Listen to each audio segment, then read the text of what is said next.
পরিবর্তন নাকি প্রত্যাবর্তন ২৬-এর বিধানসভা ভোট শেষ হতেই এই নিয়ে আলোচনা চলছে। একাধিক সংস্থা এক্সিট পোলে নানা রকম ইঙ্গিত দিয়েছে, তবে পরিবর্তনের পাল্লা সামান্য ভারী।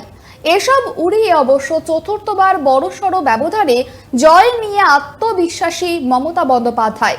বুথ ফেরত সমীক্ষা নিয়ে সমাজ মাধ্যমে মুখ খুললেন মমতা বন্দ্যোপাধ্যায়। তাঁর সাফ কথা, ২৬-এ আমরা ২২৬ আসন পাবো, সেটা ২৩০ও হতে পারে। তৃণমূল সুপ্রিমোর অভিযোগ, বিজেপি টাকা দিয়ে ক্ষমতার চাপ দিয়ে নিজেদের এগিয়ে রাখা এক্সিট পোল তৈরি করেছে। নিশ্চিন্ত করে বলতে চাই, যেটা টিভিতে দেখাচ্ছে এটা বিজেপি অফিস থেকে কালকে বেলা 1:08 সার্কুলেট করেছে এবং টাকা দিয়ে বলেছে যাতে এটা দেখানো হয়। তার কারণ হচ্ছে আমার কাছে স্পেসিফিক ইনফরমেশন এসছে 1:08 আমি কোনো একটা প্রেস মিডিয়ার থ্রুতে পেয়েছি এবং সেই ইনফরমেশনে দেখা যাচ্ছে তারা পরিষ্কার বলছে ফোর্সফুলি তোমায় করতে হবে, এটা তোমাকে এর মধ্যে যাওয়া যাবে না।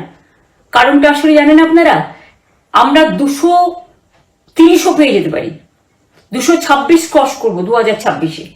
মানুষ যে বিপুল ভাবে ভোট দিয়েছে, আমার তাদের প্রতি পুরো ভরসা, বিশ্বাস, আস্থা আছে। আমি পরিষ্কার বলছি, 2016-তেও সেম জিনিস হয়েছে, 2021-এও সেম জিনিস হয়েছে। ওরা কিন্তু বারবার করে যা এক্সিট পোল যা দেখিয়েছে, টোটালটাই দেখিয়েছে বিজেপির কথায়। এবং আজকে তো আপনারা জানেন, নিরপেক্ষতা বলে ভারতবর্ষে কিছু নেই, সব একপক্ষ হয়ে গেছে। আমি তাদের বলবো আমাদের কর্মীদের এবং মানুষকে সাথে থাকতে, যাতে কাউন্টিংয়ে সবাই সমানভাবে আজ থেকে পাহারা দেয়।